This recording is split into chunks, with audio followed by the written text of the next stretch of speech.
People come along and see a set of yards and they just go, oh yeah, no, look at that. That all makes sense. Of course it makes sense. It can never be built any other way. But you've got to work it out. I'll just give you a bit of a walk around so you kind of like understand the complexities of building a yard. There's always a knock-on effect. So over there is about a $350,000 sand pit for doing barrel racing and camp drafting, team roping, etc, etc. That's the section past that fence there. So we built this shed to be parallel to the yards. But of course this shed, as you can see, is about 1 metre out of square. Now had we built this shed to be there, we would have been 1 metre out of square with the yards, and that would have been a pain. We can accommodate that by bringing that forward and sealing it up. Once it's all built, no one possibly even ever notice the difference. Does it matter? I think when you're a world destination it is. But that is a really good steel shed. It's got crappy looking tin on the outside. Let's call it, yeah, crappy. Yep, let's call it what it is. It's got a multitude of different colours, textures, heights of screws, everything. It was just like they built it with a carton of beer over 16 weeks. I know that's not the truth, but this whole side is. So, consequently, that'll be all the tack shed. And where the hay is presently, down that side will be all the lock-up tack, and on this side will be 10 stalls where you park your horse in there and you can saddle it up, and then they'll walk through this side, and then out this side there'll be the continuation of 10 stalls, which will be from that steel post to where the other one is in line right there. Just there like that. Which means it's going to come in to about there. Now we could put it on that gateway, but by putting it on that gateway we don't achieve anything, because as you see, when this opens up, you still got, you got to make sure your horses don't hit their hips. So you got to minimize your hip hit. And of course, that has to hinge back far enough that when you line all of those up, this will go against that rail, which was now running back that way, so that it actually just feeds in. The other side of this pen's where that timber is. Sorry about the sun shining into this, but off of this spot, running through to that post there, is a continuous line of fence, and the other side of that fence is there, which will make it 12 metres by 12 metres, and it's split in the middle. So you saddle your horse up, you bring it out, and then you do your pre-ride. So you get around here, just warm your horse up, straight through that gate, next one into there. You got two running at the same time, so you can either go back via their shed there or come across. So hence another gate here, so that we can get out, or there'll be another gate there and you can bring your horse over and go through there. There might even be a laneway there yet, who knows. I didn't need a gateway in each one of those bays, but I built them in because it's easier to leave them welded in. So they're all welded in presently. So it's 50mm space on each side. The hinges are 70mm, which means once you put the 70mm in, you'll have a 30mm gap on this side, which will be perfect. It's complexities, you see. You have to try and work all of this out and just take your time. There's no hurry. So I'll put this post in when I'm ready, which might be today, tomorrow, the day after. I'll yank that one out and I'll put a big steel one in, because it's got to be a maybe a double gate, or at least a very big gate on that end, because from the corner of that shed has to have a full easement so we can get through and clean out yards and do whatever we need to do. So the 12 by 12 only goes to the end of that steel rack. 12 by 12. Nice little riding pens, all on grass. I guess that's the way it'll stay because it's always green. So now I've got to put this one in. Now I had to hinge this gate first because every gate coming down the line has to have the same match up. Well, it does for me because I got OCD. And we want to have this one here match with this one here. As you can see, there's just a fraction of a gap. Now this gate here is for the laneway, so there's another laneway there. So this goes all the way up, has access to 5 pens along there into the round yard, and you can actually bring them back down that laneway. And then there's the laneway that runs all the way back and around into the mental health and other horse training facility. So this gate here opens out into the big sand arena. So this will have sand on it eventually. It'll be 30 by 30. Got all the stuff here for the canteen.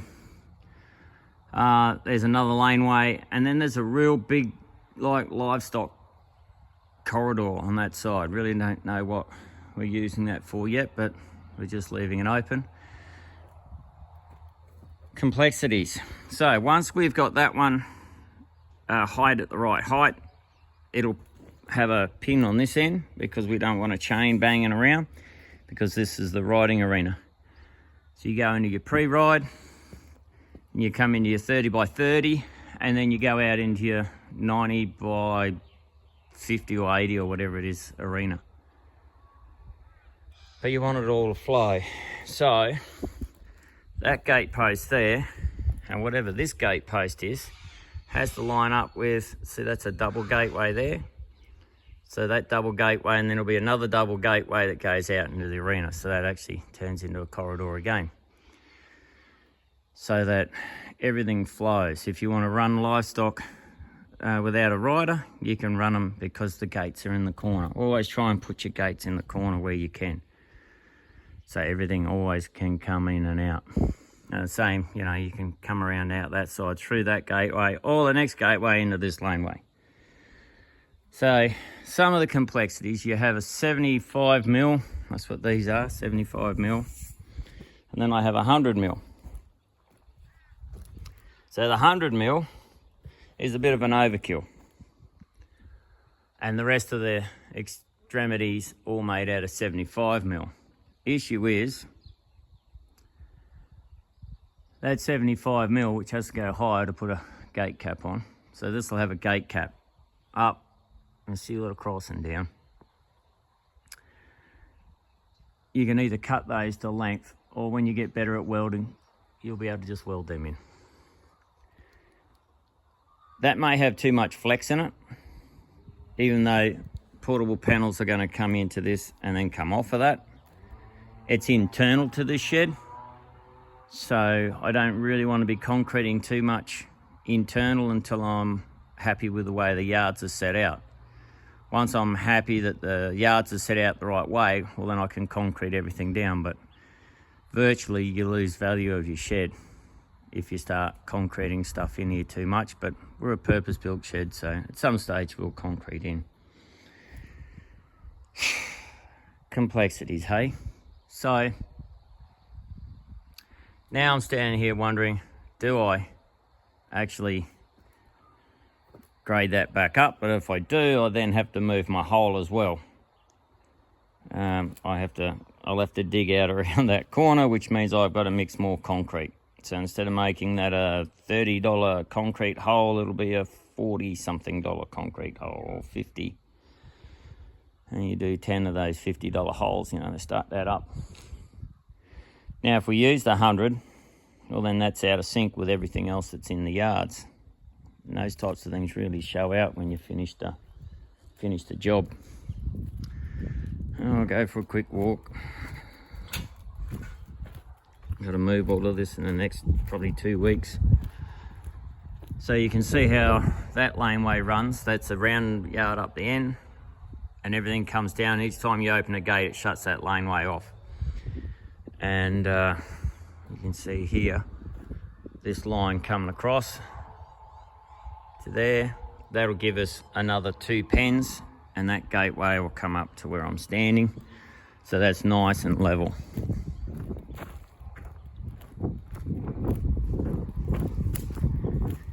Now, my son put these in when I wasn't here, and he made a boo-boo because he put these ones in flush and didn't put the spacer in it. He only put the 50mm in the middle. If you divide that 50mm into each side, that becomes a 25mm gap in the middle.